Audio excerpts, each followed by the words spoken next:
Itulah makna dari ayat 110 itu, innahu ya'lamul jahra, sungguhnya Allah Subhanahu wa taala ya'lamu, maha mengetahui, yaitu maha mengetahui al-jahru pada yang terang-terangan, minal qauli dari ucapan, wa dan perbuatan tentunya, wa ya'lamu ma taktumun, dan maha mengetahui Allah ma taktumun terhadap apa yang mereka rahasiakan. Wa jadi, dan aku tidak mengetahui, la'allahu, boleh jadi adab itu, penundaan itu masih ditunda pada waktu tertentu. Boleh jadi penundaan itu fitnatun lakum, yaitu merupakan ujian lakum bagi kalian semua. Ujiannya di mana? Agar supaya Allah bisa mengetahui secara kenyataan. Kalau belum menjadi realita, itu kan belum menjadi kenyataan. Walaupun Allah sudah maha tahu, walaupun belum jadi kenyataan, itu Allah maha tahu.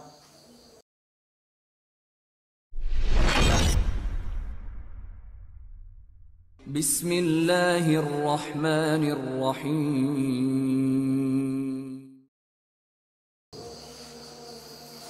Assalamualaikum warahmatullahi wabarakatuh. Waalaikumsalam warahmatullahi wabarakatuh.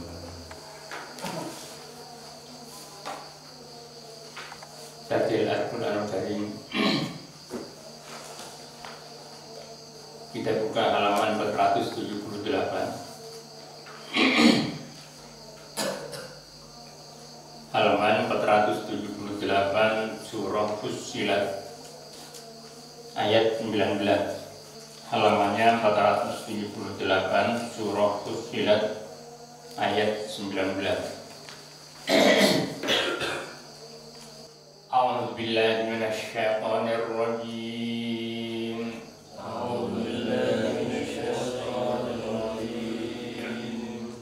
Bismillahirrahmanirrahim.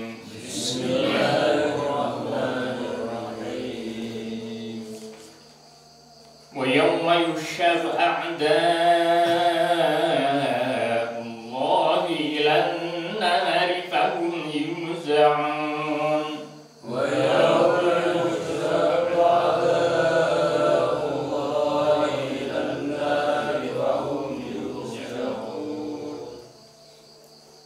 ويوم يحشر أعداء الله إلى النار فهم يوزعون. ويوم يحشر أعداء الله إلى النار فهم يوزعون. Nun dan mim apabila bertasydid itu bacaannya unnah namanya. Unnah itu suara dengung. Karena suara dengung, maka di situ ada penahanan suara huruf. Ada penahanan suara huruf. Jadi sekali lagi bahwa nun dan mim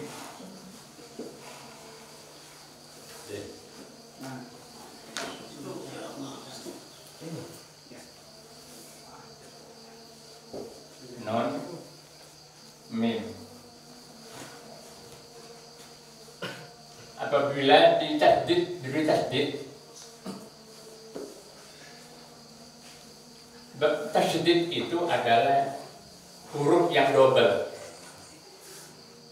Yang namanya tasdid itu hurufnya double. Karena double maka menimbulkan suara dengung. Suara double itu yang satu mati, yang satu hidup, sehingga disebut bacaan gunnah atau bacaan dengung. Gunnatun. Gunnah itu ya dengung. Karena demikian, ketika membaca itu suara yang diberi tasdid itu nun dan mim itu ditahan bacaannya. Wa yawma yushar a'da'ullahi ilan nari fahum yuz'un. Jadi tidak cukup a'da'ullahi ilan nari fahum, kurang. Jadi ditahan. Ilan mimma, paham Bapak ya?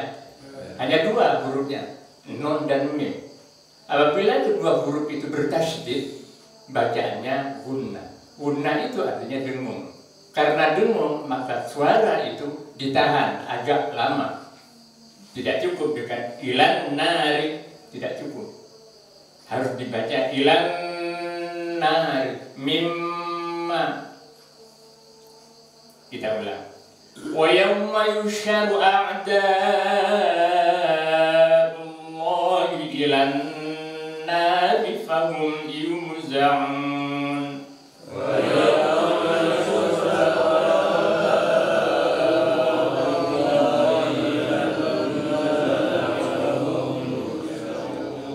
Hatta idza ma ja'uha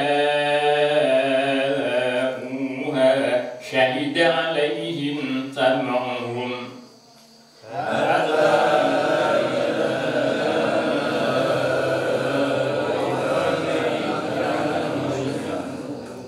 syahida 'alaihim sam'uhum wa absaruhum wa juluduhum bima kanu ya'malun.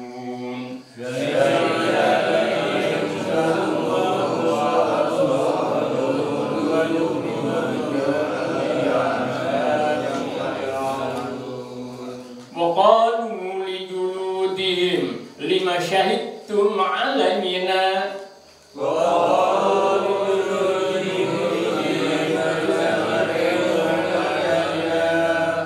قالوا أنطقنا الله الذي أنطق كل شيء وهو خلقكم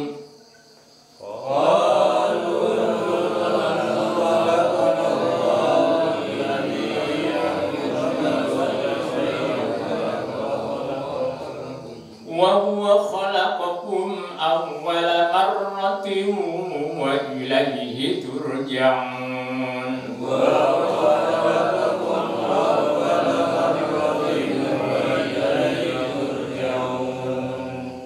وما كنتم تستترون أن يشهد عليكم سمعكم ولا أبصاركم ولا جلودكم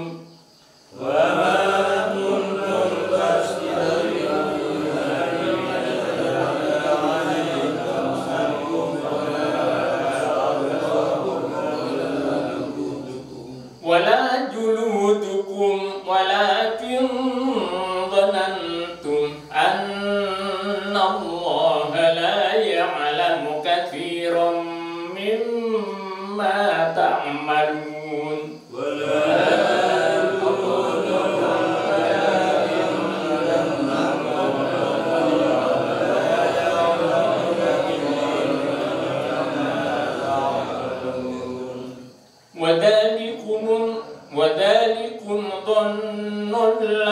وذلكم ظنكم الذي ظننتم بربكم أرداكم فأصبحتم من الخاسرين.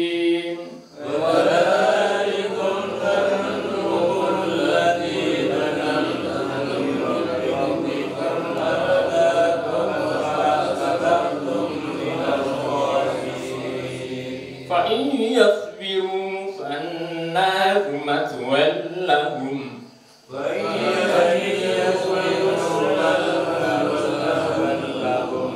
وإن يستعتبوا فما هم من المعتبين.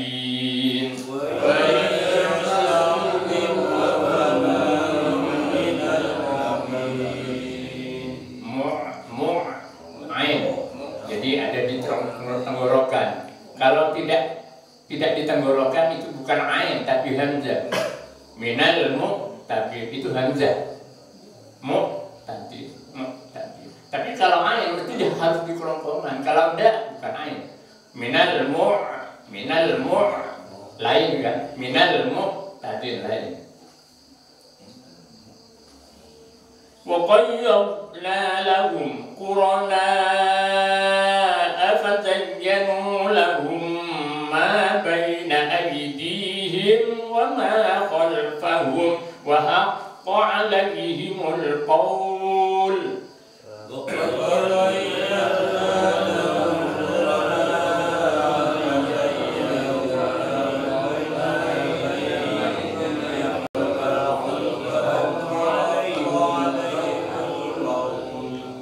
حق عليهم القول في أمم قد خلت من قبلهم من الجن والإنس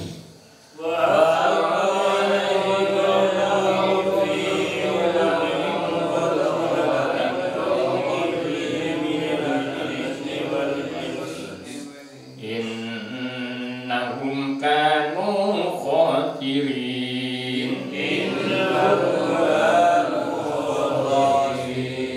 صدق الله العظيم.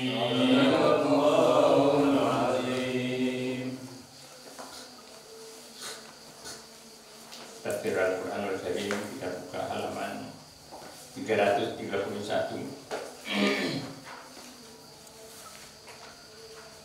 Halaman 331 surah Al-Anbiya.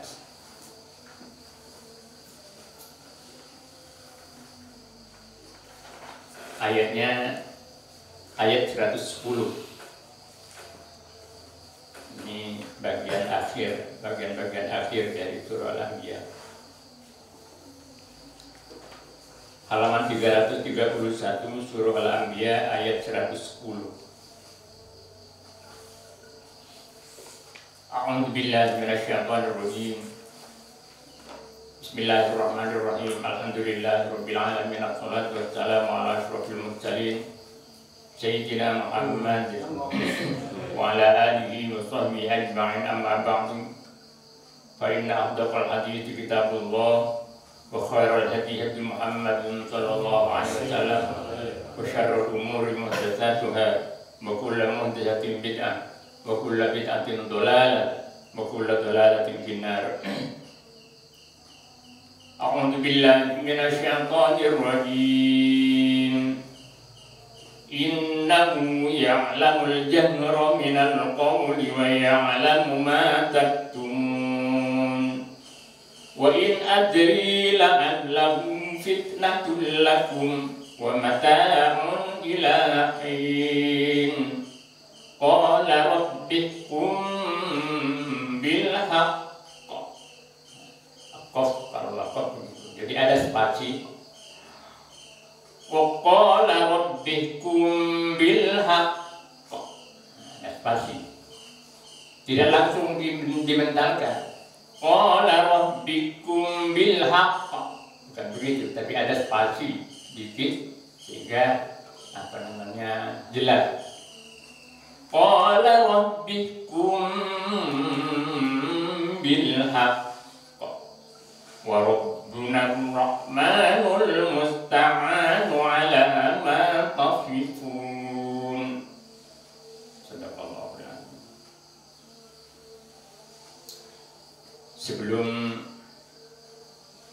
kita mulai tafsir dari 3 ayat ini yang merupakan akhir dari surah Al-Anbiya, dalam suasana bulan Ramadan, kita patut mengucapkan syukur kehadirat Allah Subhanahu wa Ta'ala, karena pada hari ini kita sudah memasuki hari yang keempat ya, Kamis, Jumat, Sabtu, Ahad, masuk di hari yang keempat. Ternyata selain karena beberapa kesempatan bulan Ramadan tahun-tahun yang lalu sudah kita ikuti, dalam 4 hari ini kita betul-betul merasakan bahwa inti daripada berpuasa itu adalah pengendalian diri. Walaupun pengendalian diri ini sendiri merupakan makna lughawi, makna bahasa daripada as-shaum.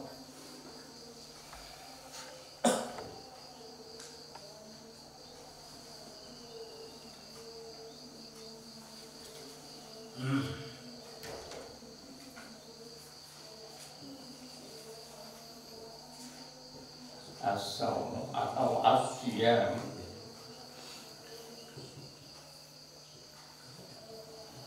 itu makna lughawinya, lughatan, bahasanya, pengertian bahasa, al-imsak,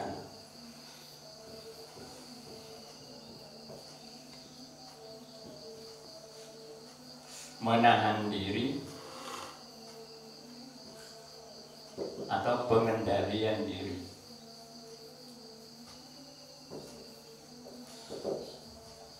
Al-imsak, tapi bukan al-imsak yang diumumkan oleh Al-Bari, itu bukan.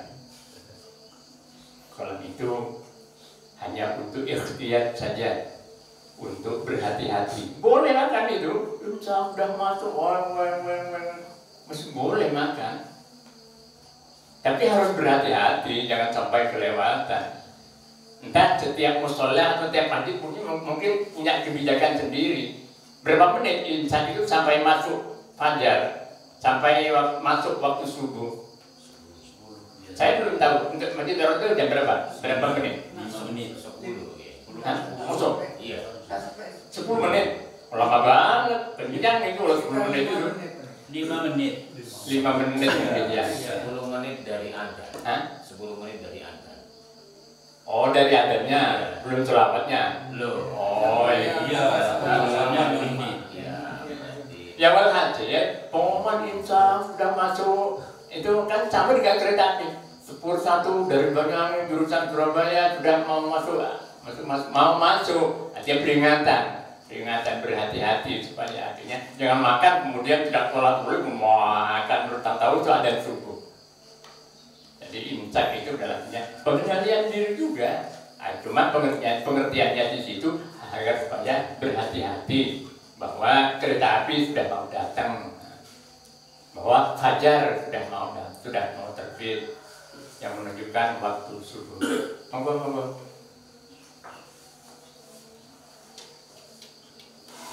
Ada gambarnya Dari luarnya. Luar berdepan. Lagi berdepan dong. Masuk. Yang berdepan. Ini Pak Sajid. Ya. Berdepan dong. Pasukannya banyak Pak Sajid. Nah ini Pak Sajid juga. Banyak pasukannya. Justru saya salut. Pahalanya luar biasa keluarga Pak Sajid. Anaknya berapa? 8? 5? 6. 8. Masya Allah. Bagaimana sibuknya ngatur pagi. Masya Allah. Ada yang kecil-kecil. Dan bisa baca Al-Quran semua. Artinya kalau sudah sampai aja sekelilingnya baca Quran semua putra-putranya. Masya Allah luar biasa. Yang masih kecil yang ngaji di sini itu 3 orang. Yang seperti ini dianjurkan banyak anaknya. Artinya kalau 2 anak cukup itu sebetulnya tidak mutlak ya. Kalau dalam 5 kualitasnya bagus-bagus semua, mantap. Kayak adik saya di Madura 8 anaknya. Jadi semua. Di Kairo masjid sekarang ada di Kanada 2, mantunya dan anaknya ada di Kanada. Walaupun banyak anaknya, kalau kualitasnya bagus. Bahkan kalau kiai itu hanya cuma anaknya cuma satu, rugi kurang. Yang kayak di Sukorejo itu kan minim sekali generasinya. Nah, dari tetesan Kiai itu kan ini sudah nyempal. Kiai ini kan sudah nyempal, tidak langsung dari Hasan. Ya kembali ke ini. Jadi al-imsak ini inti, walaupun dalam pengertian bahasa al-siyam atau soal itu dalam pengertian bahasa al-imsak artinya pengendalian diri, justru ini menjadi inti dari pekerjaan kita berpuasa. Menjadi inti mengendalikan diri. Akan tetapi tingkat kemampuan manusia untuk pengendalian dirinya itu bermacam-macam. Karena bermacam-macam tingkat kemampuan pengendalian diri itulah, maka kemudian kualitas puasanya juga bermacam-macam. Kualitas puasanya bermacam-macam. Imam Ghazali membagi kualitas puasa itu menjadi 3. Yang pertama, shaumul umum, puasanya orang kebanyakan. Itu yang banyak di antara manusia. Ini tingkat pertama ini. Shaumul umum. Shaumul umum artinya puasanya orang awam. Nah, orang awam itu kan kebanyakan dari manusia. Yang profesor kan bisa dihitung dengan jari, yang doktor kan bisa dihitung dengan jari. Yang banyak adalah orang awam. Sehingga di sini saumul awam artinya puasanya orang kebanyakan atau puasanya orang awam. Ini puasa syariat. Puasa syariat.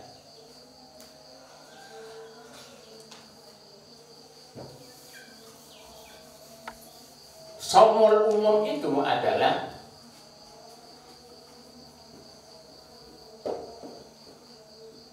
kaful batni wal farji an qada'in nafsi.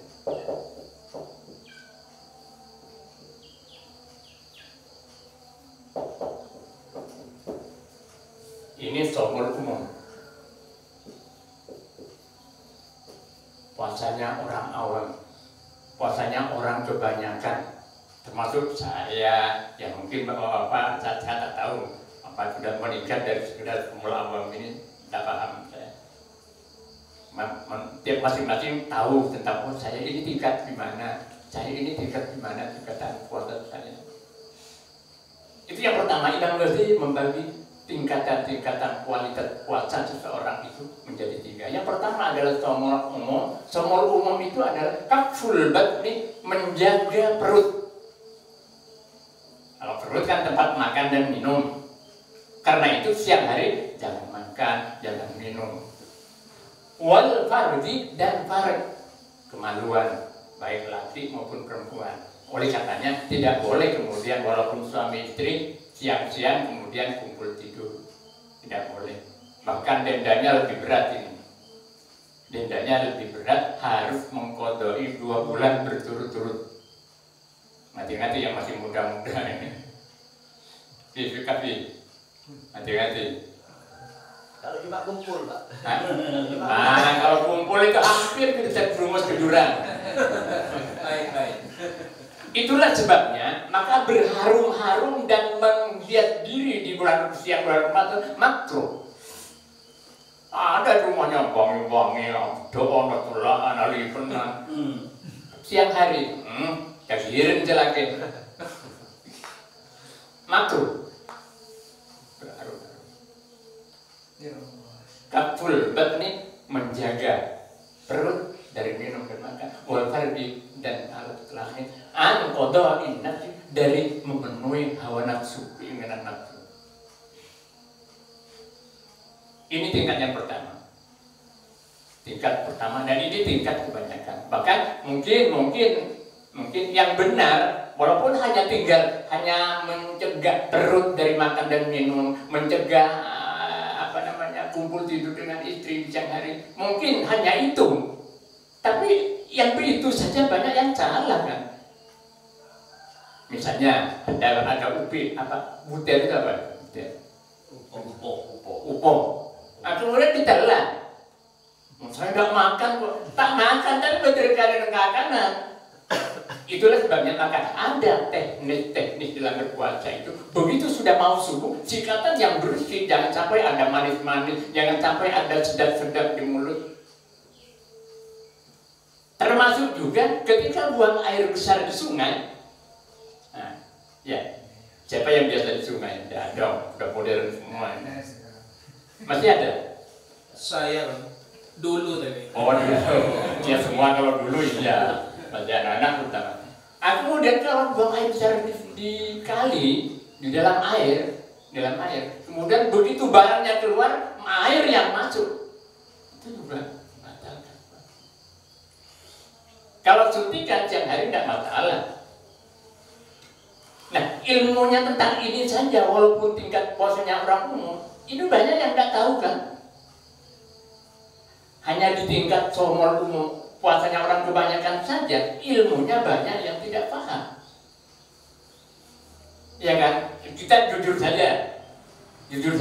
Banyak kan yang tidak paham. Nah, karena demikian, maka kemudian tidak heran kalau kemudian Rasulullah bersabda, "Kam min shaimin laisa lahu min siyamihi illal ju'i wal 'atash." Banyak dari orang yang berpuasa itu tapi dia tidak mendapatkan apa-apa dari puasanya, hanya lapar dan haus dahaga. Karena ilmunya tidak tahu walaupun dalam tingkat puasa orang awam. Orang lain tidak mau. Ya, itu kelemahan kita. Gengsi. Ini walaupun begitu, ya baiklah kita tingkatan ini masuk tingkatan adalah jadi puasa syariat. Yang penting ini tidak, yang ini sudah menggugurkan kewajiban, artinya tandi otang. Kalau hanya sekedar itu, untuk apa kita? Kalau hanya sekedar malah tandi otang, sholat kan lapor, tapi tidak tahu maknanya. Ya, menggugurkan utang. Tandi otang artinya tandi tanggungan kewajiban sholat. Tapi untuk apa? Kalau hanya sekedar itu. Ini tingkat yang pertama. Kemudian tingkat yang kedua adalah shaumul khusus. Shaumul khusus. Puasanya orang khusus. Sudah berada di tingkatan yang pertama. Kalau pertama adalah puasa syariat, syariat itu artinya undang-undang menurut hukum fikih. Oh ini sah, ini batal, ini haram, ini makruh, itu syariat. Syariat. Nah, yang pertama ini adalah puasa syariat. Yang ini sudah masuk puasa thariqah. Tidak hanya mencegah perut dari makan dan minum, tidak hanya mencegah farad kelamin al-kelamin untuk kumpul tidur dengan istri atau suami, tapi meningkat dari itu adalah menjaga, mengendalikan anggota tubuh kita, mulai dari mata, telinga, mulut, tangan, kaki, dijaga juga. Ininya sudah puasa sih, syariatnya, tapi ini ngomel terus, waktu siang hari ngomel terus. Mencaci maki, rasan-rasan, sampai selek foto, aslinya rasanan. Nah, ini juga sulit. Nah, main HP terus sehari-hari. Padahal ada yang lebih utama, main Al-Quran. Mata kita, kalau main HP ada saja kan di HP. Pintunya dunia, HP itu pintunya dunia. Apa saja mau cari di situ ada. Ada enggak, Mas? Ada. Mau cari apa saja di situ ada. Nah, ketika kita main HP terus di bulan Ramadan, siang hari terutama, itu buka-buka mesti ketemu itu. Nah, terus enak, bagus. Akhirnya semakin diulur-ulur oleh setan. Semakin enak, akhirnya waktunya terbuang begitu saja tanpa disadari.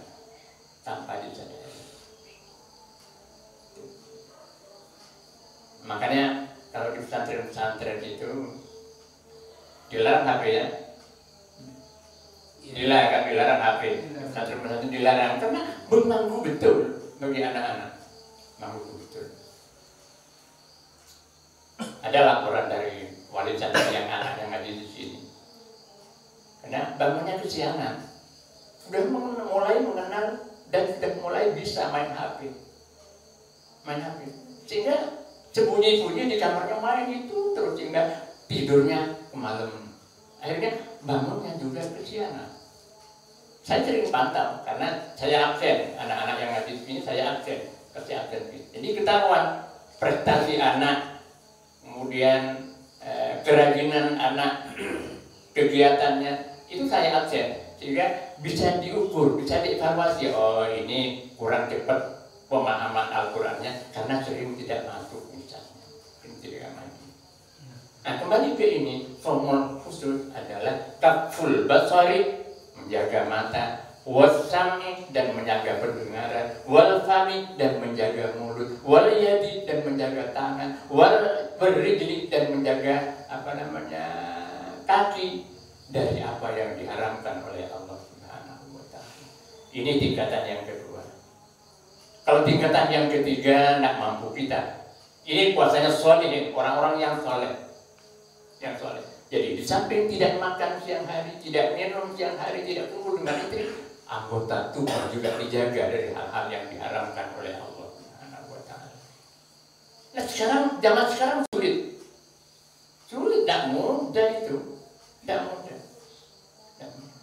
Coba kalau keluar ke pasar aja lah, kalau jam santai ada saja ketemu dengan apa yang betisnya kesingkap, kemudian gelurut terus. Ini saudara tanya. Justru itu orang-orang sepuh dulu puasa libur jualan. Ya. Sekarang kan tambah rajin. Setoran, kerja setoran. Nah iya betul ya. Siapa yang menuruti orang sepuh? Pak Adi. Leluhur kita dulu kalau bulan Ramadan libur kan. Sebelah pulang rajin. Bulan Ramadan libur.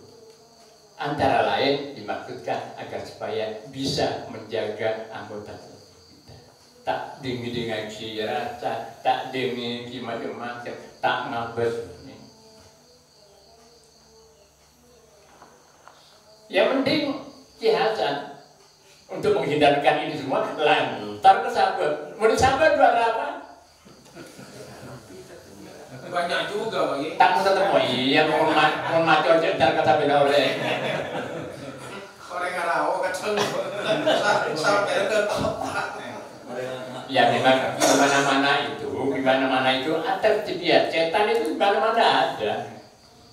Cuman kalau di sawah kan lebih aman daripada di pasar.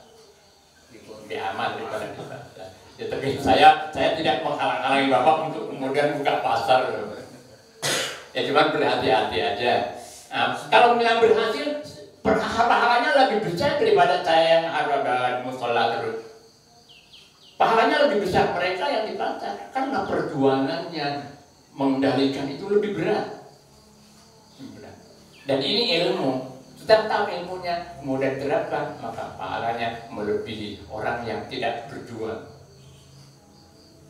Nah, kalau seseorang yang tidak berjuang, tidak perlu perjuangan, ya pantas kalau kemudian tidak mendengarkan maksiat, tidak melihat maksiat, karena memang tidak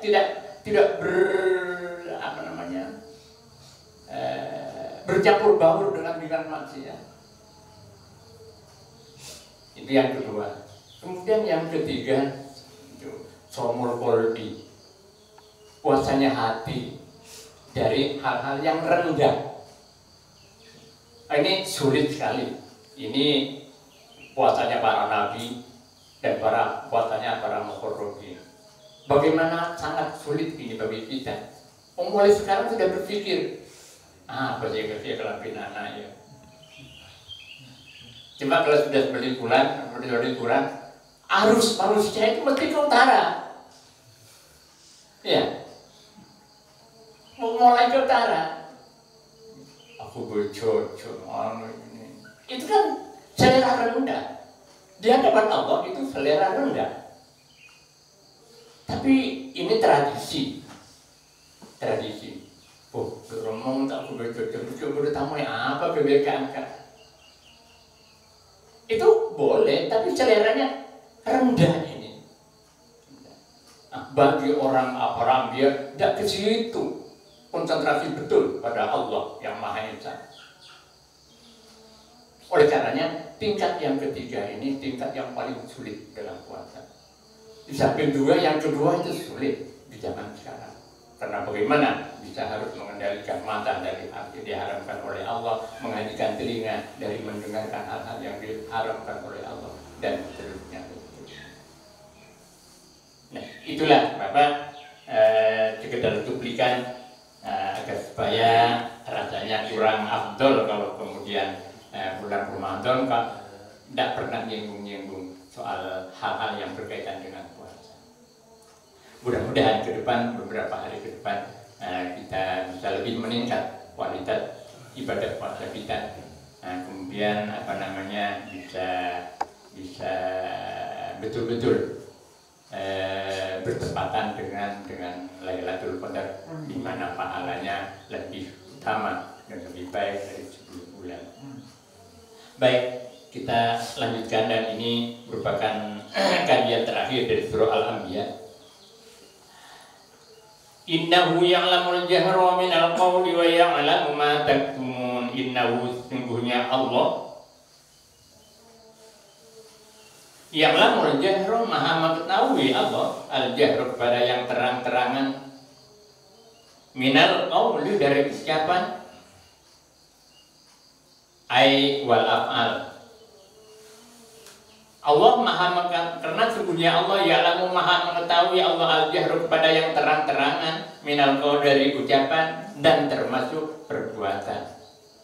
Ada perbuatan kan yang disembunyikan, ada perbuatan yang dengan terang-terangan, ucapan yang dilakukan dengan terang-terangan, dengan belak-belakan. Wa ya'lamu ma taktumun, wa ya'lamu dan maha mengetahui Allah ma taktumun kepada apa taktumun yang menyimpan kamu, yang menyembunyikan kamu, yang merahasiakan kamu. Allah maha mengetahui itu. Tidak ada bedanya pengetahuan Allah terhadap yang terang-terangan dengan yang dirahasiakan. Bagi Allah sama saja.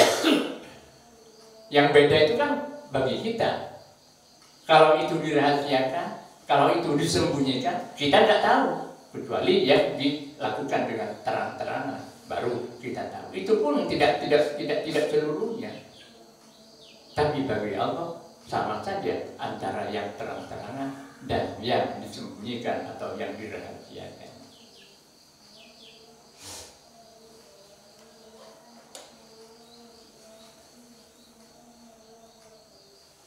Apa maksud daripada ayat ini? Bahwa kebiasaan buruk orang-orang musyrik Mekah itu kan memposisikan Allah tidak pada tempatnya. Ketika mereka berperilaku seperti itu, ada yang disembunyikan, ada yang tidak dilakukan secara terang-terangan, hanya bisik-bisik dengan temannya sesama musyrik, kaum musyrikin, membicarakan tentang hal-hal yang berkaitan dengan Nabi, melecehkan Rasul dengan sembunyi-sembunyi sambil berbisik-bisik. Oh, ada Muhammad, persanratan Nabi Muhammad diratan-ratani, kumpul-kumpul dengan teman-temannya. Terhadap itu semua dan apalagi kepada mereka yang melakukan hal itu secara terang-terangan, Allah maha mengetahui. Allah yang maha mengetahui. Karena bagi Allah sekali lagi tidak ada bedanya antara yang terang-terangan dan yang dirahasiakan.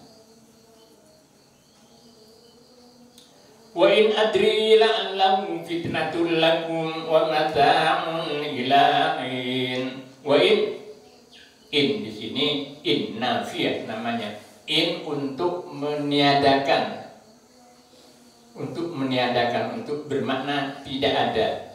Wa in adri dan tidak mengetahui aku. Kata Nabi,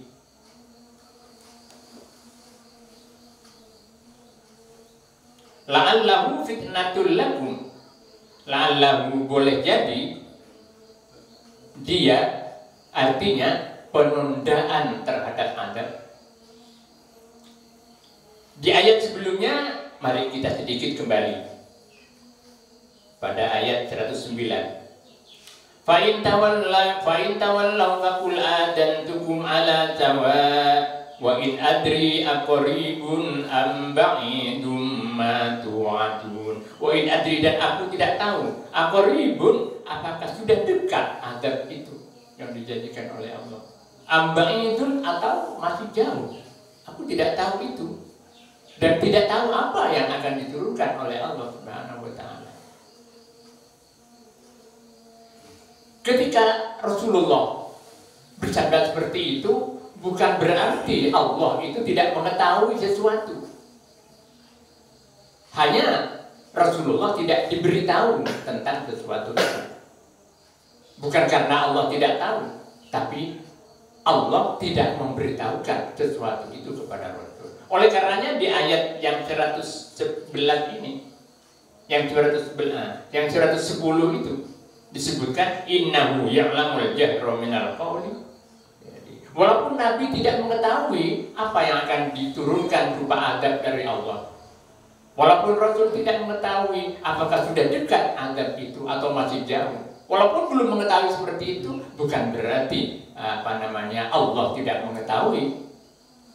Sebab Allah Maha mengetahui yang terang-terangan dan yang disembunyikan atau yang dirahasiakan. Itulah makna dari ayat 110 itu. Innahu ya'lamul jahra, sungguhnya Allah Subhanahu wa taala ya'lamu, Maha mengetahui, yaitu Maha mengetahui al-jahru pada yang terang-terangan, minal qauli dari ucapan dan perbuatan tentunya, wa ya'lamu ma taktumun, dan Maha mengetahui Allah ma taktumun terhadap apa yang mereka rahasiakan, yang kalian rahasiakan. Wa in adri la'allahu fitnatul lakum wa mata'un ila hin. Nah, ini wa in adri lagi. Di dalam ayat 109, wa in adri aqribun am ba'idun ma tu'adun. Ayat 110, wa in adri la'allahu fitnatul lakum wa mata'un ila hin. Wa in adri, dan aku tidak mengetahui, la'allahu, boleh jadi adab itu, penundaan itu masih ditunda pada waktu tertentu. Boleh jadi penundaan itu fitnatun lakum, yaitu merupakan ujian lakum bagi kalian semua. Ujiannya di mana? Agar supaya Allah bisa mengetahui secara kenyataan. Kalau belum menjadi realita, itu kan belum menjadi kenyataan. Walaupun Allah sudah maha tahu, walaupun belum jadi kenyataan, itu Allah maha tahu. Masih dalam kretek. Apa kretek ya? Kretek bahasa Jawanya. Suara hati. Hah? Suara hati. Suara hati. Oh, ini bahasa Indonesia. Kretek ya, kretek. Oh, saya mau kretek. Itu Allah maha tahu.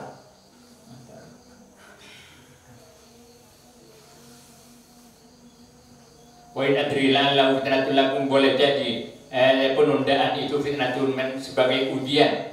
Ujian tujuannya untuk mengetahui dalam kenyataan apa yang diperbuat. Apakah dengan ujian itu, diberi penundaan itu, mereka mau bertobat, mau sadar, atau tetap semakin merajalela dalam kemaksiatan dan kedurhakaannya. Itu agar tampak dalam kenyataan. Artinya orang lain juga, manusia juga tahu. Bukan hanya Allah yang maha tahu, tapi manusia, karena itu tampak dalam kenyataan, dalam kehidupan sehari-hari, perlakuan itu, maka tampak dalam kenyataan. Wa mata'un ilahin, atau itu sebagai kesenangan sementara. Mata'un itu kesenangan sementara.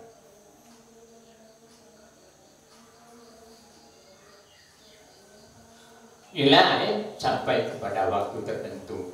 Sampai habisnya aja, sampai datangnya aja, sampai ya. Jadi ada penundaan diulur oleh Allah Subhanahu wa taala. Tujuannya agar supaya memberi kesempatan pada orang itu bertaubat, untuk bertaubat. Kalau kemudian tidak bertaubat, itu juga dimaksudkan sebagai pemberian kesenangan kepada mereka, bisa berleha-leha sampai pada ajalnya habis. Qala rabbikum bil haqq. Qala, di dalam qiraat yang lain tidak menggunakan kata ini, tapi menggunakan kata perintah. Qul rabbikum bil haqq. Ada yang qiraat lain seperti itu. Qul rabbikum bil haqq. Kalau lihat di sini, ini qiraat Asim. Qala, karena silsilah atau sanad bacaan-bacaan Al-Quran itu ada qiraat sab'ah, ada qiraat 13. Ini nanti yang akan diperdalam di santri di sini, insyaallah, penjelasan tentang macam-macam qiraat. Jadi ada qiraat Asim dan riwayat yang sampai semua yang mutawatir itu, qiraat yang mutawatir itu sanadnya bersambung kepada Rasulullah sallallahu alaihi wasallam. Jadi qala di sini ini qiraat Asim. Biasa Al-Quran mushaf Indonesia, mushaf Saudi juga menggunakan yang seperti ini qala. Tapi di qiraat lain mungkin di Libanon atau di mana di India mungkin menggunakan qiraat yang lain. Qur rabbikum bil haqq.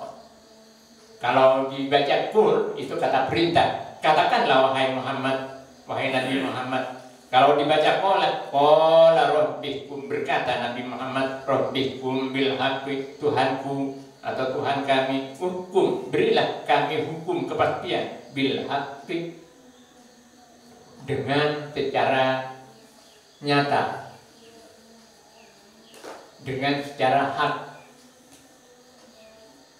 Ini ada kalimat yang dibuang, sebab kalau tidak seperti itu memberi kesan seolah-olah ada keputusan hukum dari Allah itu yang tidak hak.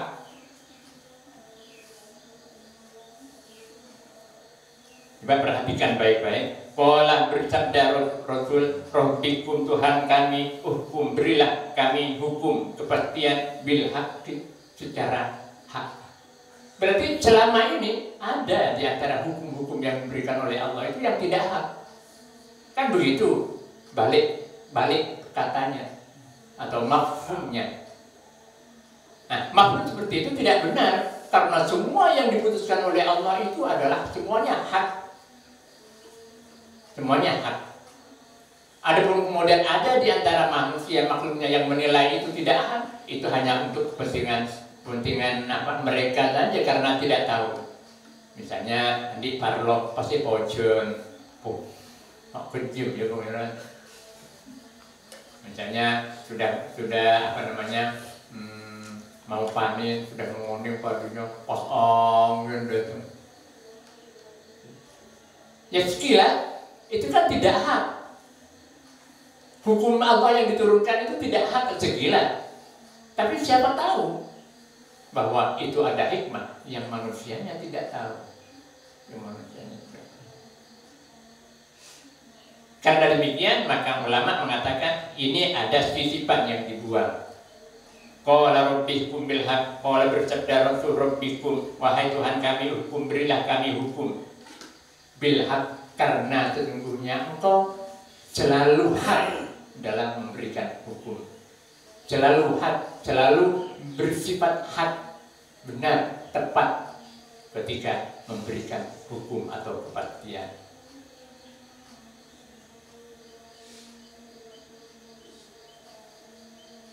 Di sini dalam sekali, dan jam 6 kurang. Di sini dalam sekali. Ada ajaran di sini, ajaran bahwa kita jangan gerundel, kita harus husnudzon pada Allah. Itu semua adalah akhlak hati, akhlaknya hati. Tidak gerundel, walaupun harus melalui ujian yang sangat berat untuk bisa husnudzon pada Allah itu. Nah, kita kan sering gerundel pada Allah. Lojon, anak berkopi, berat kering, ya lojon, Orang menerima.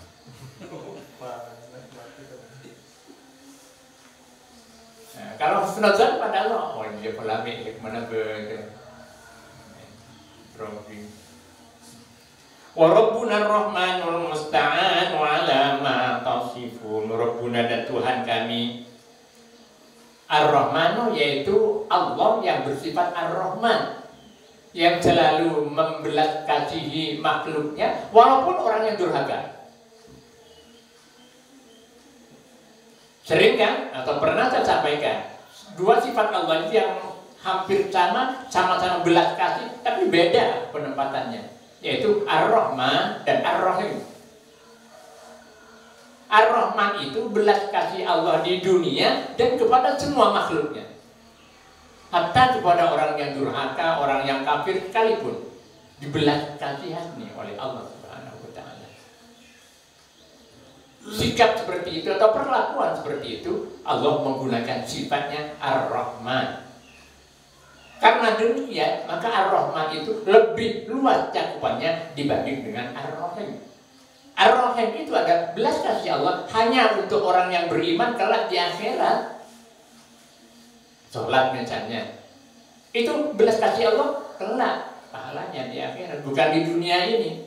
Puasa misalnya, itu belas kasih Allah kelak balasannya di akhirat. Adapun kemudian di dunia ini ada yang merasakan belas kasih Allah itu karena sholat, kok istiqomah berjamaah, kok istiqomah baca Quran, rezeki barangnya lancar. Itu hanya banjir saja. Banjir. Nah seberapa banjir? Kalau misalnya 10 juta, banjirnya 500.000 misalnya. Kan lebih sedikit jauh daripada total keseluruhannya. Karena banjir, maka yang lebih besar pahala di akhirat itu harus jauh lebih besar dibanding dengan banjirnya itu. Oleh karenanya ulama-ulama tasawuf itu nggak dipusing dengan keadaan walaupun fakir miskin. Yang penting dekat dengan Allah Subhanahu Wa Taala. Yang karena yang diharap-harap belas kasih Allah kelak. Nah kita kan nggak mampu begitu. Berundul terus, dia seret penghasilan. Wallahu al-musta'an, yang Tuhan yang bisa dimintai tolong alama atau sibuk atas apa yang mereka katakan, atas apa yang mereka sifati kepada Allah dan mereka sifati kepada Rasul. Mencaci Allah, mencemooh Allah, mengeja Allah. Apa yang mereka sifati itu adalah Allah yang bisa dimintai tolong untuk menghentikan itu, untuk mengatasi itu. Rabbuna ar-Rahmanul Musta'anu ala ma tasifun. Alhamdulillah sudah selesai surah Al-Anbiya. Kemudian selanjutnya kita masuk di surah Al-Hajj. Wallahu a'lam bishawab. Kalamun qadimun la yamullu sama'uhu tanazzaha an qawlin wa fi'lin wa niyati bi astafi min kulli da'in wa nuruhu dalilun li qalbi 'inda jahli wa hayrati faya rabbi mati'ni bi sirri hurufihi wa qalbi wa sam'i wa muqallati wa salli wa sallim ya ilahi ala nabi wa alihi wa ashabin bihinnil tuhuyati wa ya rabbi zidni bi ilman wa